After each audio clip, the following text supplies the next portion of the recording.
All right, everyone, and welcome to a video on ECG interpretation. Basically, we're going to try and get you from looking at an unfamiliar ECG and having no idea what's going on to looking at an unfamiliar ECG and having a sort of a framework by which you can approach it and figure out what exactly is abnormal. All right, so basically, first thing, a lot of these abnormalities are quite subtle, and so you might not see them immediately. It's fine if you look at an ECG and you don't see anything wrong. It might also be a normal ECG. They'll sometimes just throw those in there for you. We are going to try and approach it in a systemic way. So basically going like, okay, we'll look at rate, then rhythm, then QRS, then ST, and then all that sort of stuff. That is useful for making sure that we don't miss anything. It doesn't necessarily mean that it's a practical approach. So, if you look at an ECG on the wards as a doctor, you're probably going to be looking more for red flag conditions first, and you're going to be much more guided by patient history. So while you might get a patient history for some of the questions where you're given an ECG, for a lot of the questions you won't be given a history, and you'll sort of have to interpret it on its own in a vacuum. Also good to note that not all abnormalities can be identified on an ECG. So usually valvular pathologies like mitral valve regurgitation or aortic stenosis or something, they're not going to be actually visible on your ECG. Okie dokie. So this is just a little diagram to show you, the different parts of an ECG wave. P, Q, R, S, T are the actual waves themselves. So we talk about a P wave, an R wave, that sort of thing. And then our intervals are important. So, the most important ones of these really are each of the little letters. Those are all fairly relevant in their own ways. Then your PR interval is useful, your QRS complex width is useful, and your ST segment is useful. PR segment and QT as well. QT is not particularly useful. PR segment can sometimes be a bit of a stand-in for PR interval, depending on how wide the P wave is. But that's the basic vocabulary that we'll be using to describe everything that we talk about henceforth. Okay, so I actually took ages to understand how ECG leads worked, because I think it was explained to me in a pretty unintuitive way. The way that works for me, at least, was understanding that there are sort of three different systems at play here. So even though we are looking at something like, I can't count today, but we're looking at 12 different leads in your ECG, that doesn't necessarily mean that they're all part of the same system. There's actually three different systems happening here. So your leads with the Roman numerals 1, 2, and 3, those ones, they start at the right, heading straight out to the patient's, sorry, the right when you're looking at it, but the patient's left, and then they go in 60-degree increments down, clockwise from your perspective, anti-clockwise from the patient's perspective, until we get to sort of the patient's right and pointing a little bit outwards. That's the basic idea. And so you can see how we're sort of starting from a little bit angled sort of upwards and outwards from where the main direction of the heart is going, to 2, which is right on the main axis of the heart, and then 3, which is in the opposite direction away. And that becomes really important later on. So that's how those ones work. Remember, we start basically right from our perspective from 60 degrees, 60 degrees. Then your AV system is probably the easiest one to understand, because you are going from your AVR is on the patient's right, your AVL is on the patient's left, and then your AVF is at the patient's feet. So it's pretty straightforward, that one. Your V1 to V6 system, basically it's operating in a completely different plane from the other two. So you can see here, I think this diagram is quite good. The blue plane is your coronal plane. So if you sort of cut the patient in half front to back, and it's basically, if they're lying down on the table, it's flat. Whereas the V1 to V6 plane is your transverse plane. And so it's cutting straight through the patient like your hula hoop. And so your V1 is a little bit off to the side. Your V2 is almost straight upwards. And then we go all the way to V6, which is almost straight out to the patient's left. And so we're basically going from anterior to lateral there. So hopefully that helps you understand a little bit of how ECG leads work. And these are all going to be important. And we're going to work through how these directions actually reflect the way that pathologies show up on ECG. Quick note, just in case you guys were confused, even though we call it a 12 lead system, leads are what we use for our actual ECG reading, but the electrodes you place for this, there's actually only 10 of them, and they don't just go in this sort of weird setup, just a little bit different. So remember that although we have 12 leads, we actually have a different pattern and a different number of electrodes when we actually put an ECG on someone. Okie dokie. So yeah, I already mentioned that lead 2 is the most traditional lead. It's going to look the neatest. It's going to look the most like your stereotypical PQRS complex. And that's because it's pointing roughly in the direction that your heart is beating. So if you drew a line from basically the right atrium and your SVC all the way to the very tip of the heart, it would be going roughly along the same line as lead 2. Whereas AVR is almost the opposite of that. And so we usually see it inverted. And so you'll see both of those things when we show you some of the ECGs. Okie dokie. So let's talk about actually interpreting these things. In terms of rate and rhythm, those are the two first things that we look at. So rate is pretty simple if we want to take a bit of a shortcut. So you take 300 and you divide it by the number of big squares between your R waves. Oops, sorry. So if you have 3 big squares, 300 over 3 is 100. If you have 5 big squares, 300 over 5 is 60. And that is actually our normal range. So you might remember that your heart rate, sort of normal heart rate is 60 to 100 beats per minute. And so 60 would correspond to 5 big squares, 100 would correspond to 3 big squares. Okay. And if you want to, you can do that as 1,500 small squares between R waves. There's a bit of maths there to explain why we can use that shortcut. In terms of rhythm, so we have regular, regularly irregular, and irregularly irregular. And you'll see the difference between those. So basically, if it's regular, everything is hunky-dory. So we have the same interval between everything. If it's regularly irregular, then it's not the same interval between all the R waves. But if you look at it for a while, you can figure out what the weirdness is, and you can predict what's going to happen, and it'll follow your prediction. Whereas if you can't predict it at all and it just does whatever it wants, we call it irregular. Okay. So these are basically our really big, just complete messes of rhythms on ECG. So if there's nothing at all, we've set up our ECG correctly, and you have nothing, it's just a big mess of a straight line in the middle, then this is what we call asystole. So the heart is not beating. So either you need to start CPR, or if the patient has been in asystole for a while, they're probably going to be dead. So that one is pretty self-explanatory, and they usually won't actually just give you an asystole rhythm.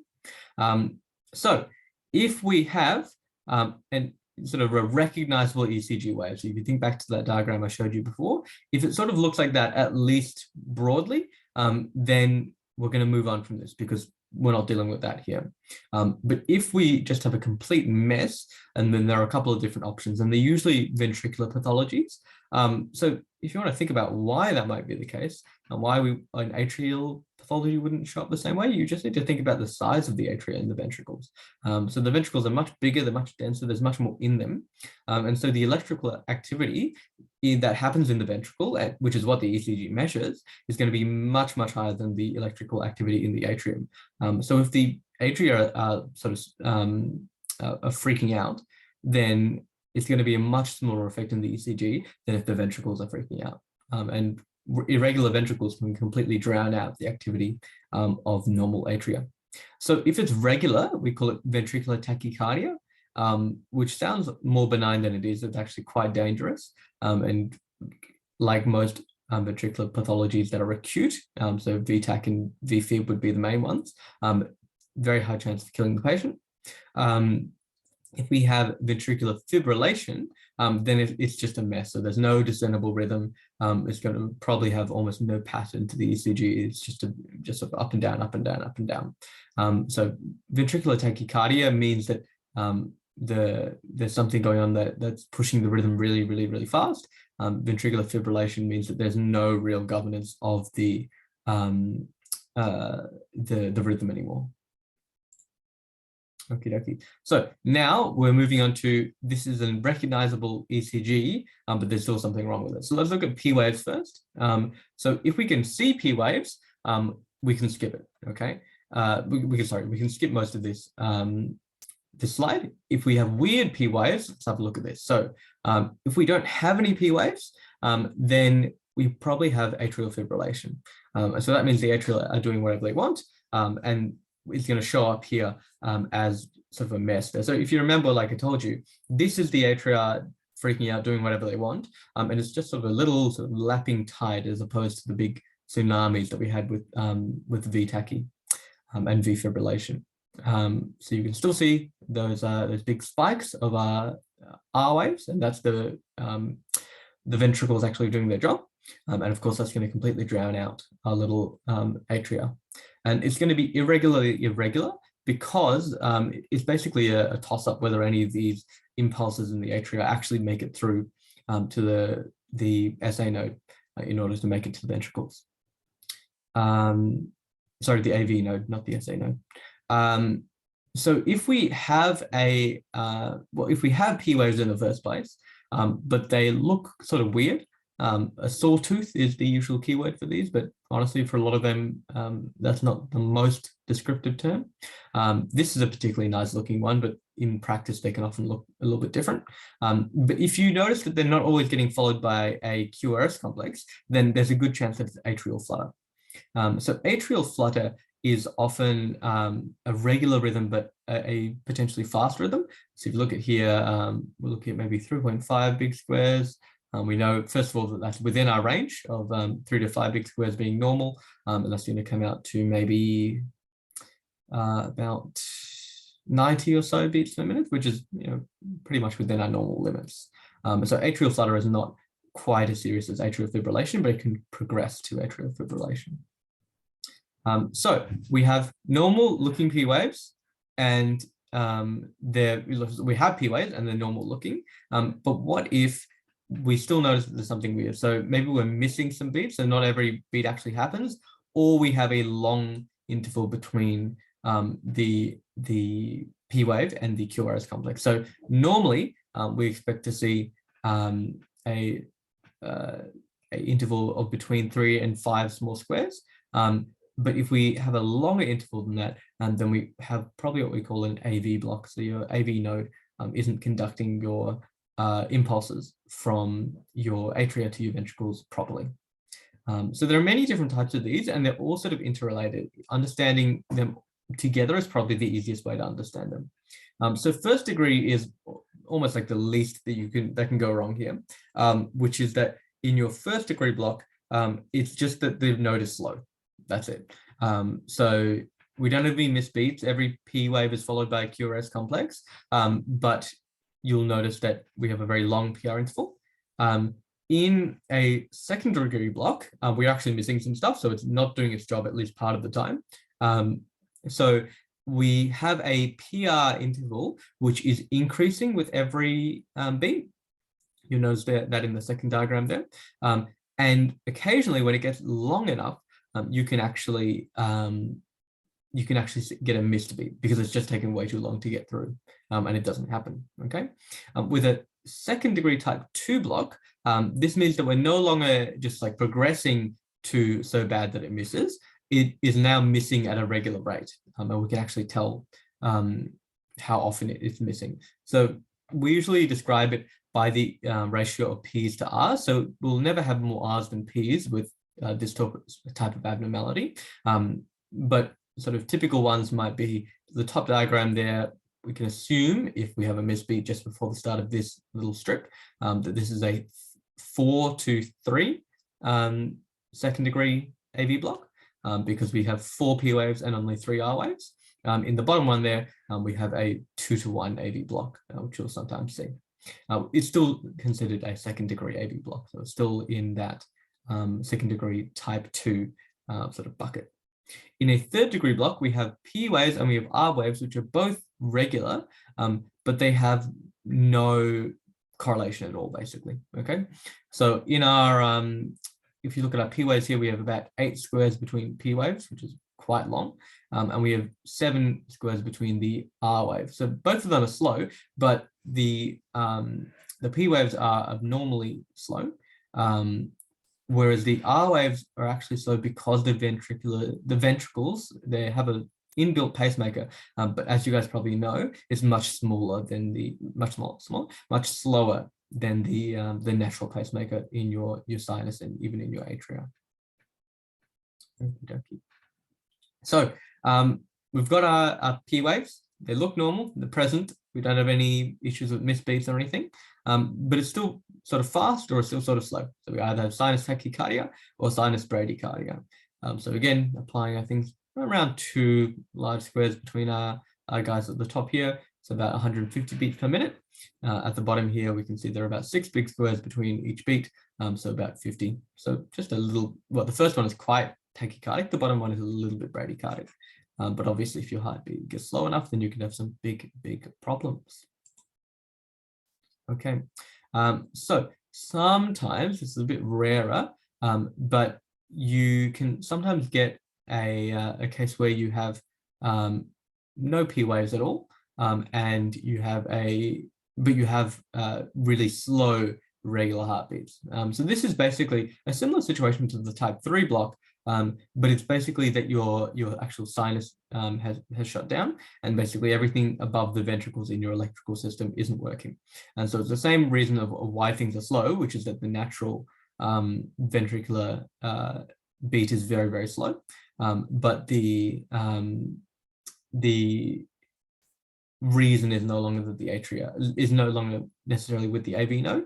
The AV node might be working fine, but there's no electrical signal for it to actually transmit. And so we could be anywhere between 20 and 40 beats per minute on our ventricles there. Okie dokie. So big money over here, infarctions. So what we're looking for here is ST segment elevation for a STEMI, which is, well, ST elevated myocardial infarction.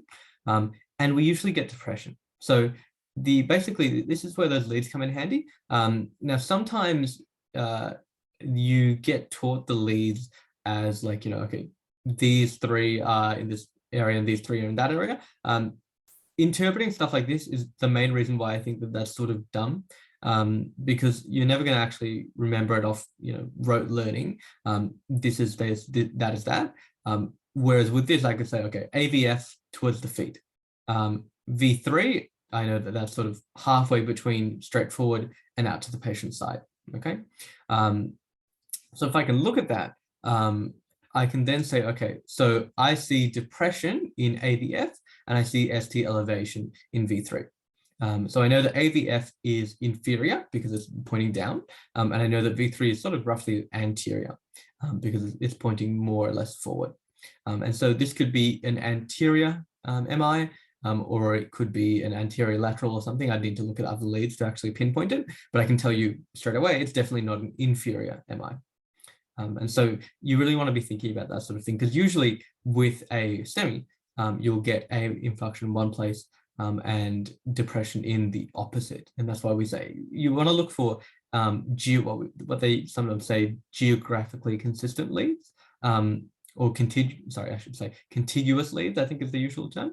And that basically means, like example, if we get V3 ST elevation, then we'd also expect to see some in V1 and some, probably V2 and V4, because those are also anterior leads. Or so we might not necessarily expect anything in V1 or in 1 or 2. Yeah, and we can sometimes get abnormally low Q waves, in an NSTEMI, of course, it's non-ST elevated, so we don't expect to see any of that, but we'll usually see depression in some leads. Okie dokie. And that also applies to, those principles of contiguous leads apply to the same way, so you'd be able to sort of pinpoint where the STEMI is potentially. So you may have what we called T-wave inversion, which is just where your T-wave is down instead of up as it normally is. That might be a signal of an old STEMI. So if someone had a heart attack anteriorly ages ago and you look at the ECG, then they might now have T wave inversion in, V1, V2, V3, for example. Okay. All right. So now, if you look at an ECG like this, and you see there is ST elevation in pretty much every single lead, except for AVR, which, as we said, it's normal for things. Well, okay, sidebar there. It's actually not ST depression in AVR because AVR is completely inverted. So if you see ST depression in AVR, it would have to be actually upwards because your R waves themselves are the opposite way around. Okay. Sidebar over. Point is, we are basically seeing ST elevation in every single lead when you think about it. So as tempted as you might be to say, okay, well, every coronary artery is blocked, the patient's heart is just completely dead. That's probably not going to be the case. If anything, except in very, very rare cases, which can happen, but do not usually be repaired quite soon after birth in Australia, we don't get our coronary arteries coming out of the same place. So there's almost zero chance of them being blocked at the same time. And so what is much more likely is that we have pericarditis. Okay. So keep an eye out for that.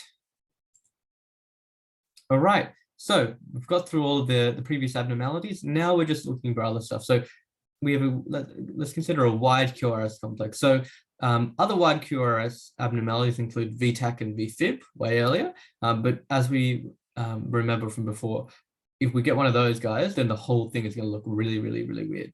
And so if we get to this point and we're sort of looking for smaller irregularities, it's not going to be VTAC or VFib. So what we want to look for now is what we call bundle branch block. And that basically means, if you remember those, that sort of right and left bundle of nerve fibers, or rather increased conduction pathways, they go from our AV node down to the right and left ventricle on either side of the septum. These conditions result when those guys get blocked, okay?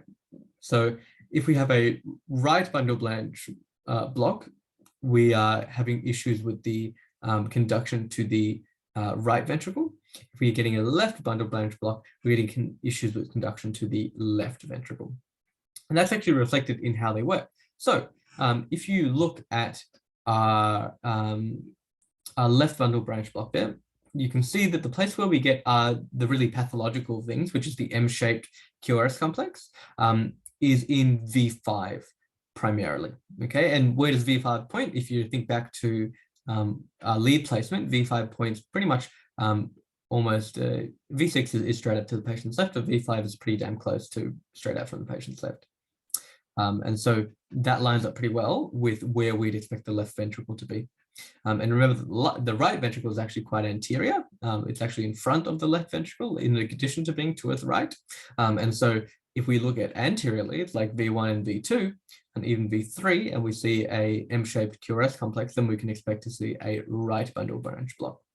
So why the M-shaped waves are, towards the affected side mostly comes down to why we get M-shaped R waves in the first place, which is that normally your R wave is two R waves perfectly overlaid. So your left and right ventricle are both giving a massive spike of electrical energy, but they're happening exactly at the same time. So it looks like one big spike. Now, if they become out of sync, then it's no longer both of them firing at the same time. It's one and then one, okay? And so that produces an M shape because it sort of goes up for the first one and then starting to come down, it goes up again for the second one, and then it comes down instead of going up for both of them and down for both of them, okay? All right, now, if you see, really big vertical lines on our ECG, but everything else looks normal, then we might be tempted to just decide that the ECG has been calibrated wrong. But usually what's actually the issue is ventricular hypertrophy. So our benchmark here is about 35 millimeters combined for our S waves and our R waves. And so the S waves are going to be abnormally low. The R waves are going to be abnormally high. So the R waves are going to be high on the affected side because that's the side that's hypertrophied. And so because it's hypertrophied, there's a lot more electrical activity going through there since there's so much more muscle mass or number of muscle cells. And that means that the R waves are going to be much higher because they represent an actual firing towards it. Whereas the S waves are going to be much lower on unaffected areas at the same time. That's our basic idea. The numbers are slightly different between left and right. I'll leave it up to you guys. I'll write them into this slide. I think I've got them in the notes or something to clarify. Okie dokie. And so last sort of main abnormality we're going to look at. These are sort of more edge cases, but they are still useful to know. So a pacemaker is a vertical line. When you get an electrically paced rhythm, you can see a vertically sorry, I cannot speak today, vertical line right before the QRS complex, okay? And when I say vertical line, I mean vertical line. So when something like this is sort of kind of vertical, it's still an arrow, right? It's still a wave that you can recognize. This is perfectly vertical because it's instantaneous. It's a device that's artificially doing it. And if we see things upside down, so remember your classic tell is AVR. So AVR, your R waves should be negative, everything else it should be positive. If AVR is positive, everything else is negative, then we may have issues with having reversed leads. I don't think they usually show it to you, but they don't usually give it to you as an MCQ. A cardiologist on the wards might decide to show it to you. So don't panic if you encounter that. Okay, and then this is sort of the last thing here, electrical axis. So it's something that they teach you about in pre-clin. I at least haven't seen it being used in practice very often. So whether it's important is sort of, who knows? But the important thing to understand here, so again, sometimes you'll get people who teach like, okay, well, if your lead 1 is positive and your AVF is positive, it means this, or if your AVF is negative, it means this. I think the easiest way is to then, again, understand how the leads actually work. So remember, your 1, 2, 3 is 60 degrees. Okay, starting from R right, the patient's left, and then going to the opposite side. And then our RVL are patient's right, patient's left, and patient's feet, respectively. So with that, you can then say, okay, well, I'm getting a rhythm which is positive in AVL. So we're just sort of pushing out to the patient's left. That's fine. That's still pretty normal. But if I then say, okay, this ECG is also negative in lead 3, then that means it's not going out to the bottom, right? So usually it should be going both to the left and downwards. If it's going to the left but not downwards, then we're probably looking at a left axis deviation, okay? Now, if I instead see that this ECG is positive in 3, but it's negative in AVL, then that means that it's going down but not leftwards. So that, in that case, we consider it a right axis deviation. And so our sort of typical leads that we look at for this are 1 and AVF, because 1 is sort of perfectly left and AVF is perfectly downwards. And so if we look at 1 and we see that it's negative, then we've definitely got a problem because it's going to the right instead of to the left, which is not what we want. So it's either a right axis deviation, or if it's also not going downwards at all, it's extreme axis deviation. If we have a positive lead 1, but a negative AVF, then it's going to the left, but it's not going downwards, it's going upwards instead. And so some degree of that can be normal, as you can see in the diagram there. But if it's too extreme, then we're probably considering a left axis deviation. Again, this is not necessarily so high yield for you guys in terms of where it actually shows up, but it is a useful thing to know. And with that, I think we've concluded ECG. So hopefully that's helpful for you guys, and don't hesitate to message us any questions.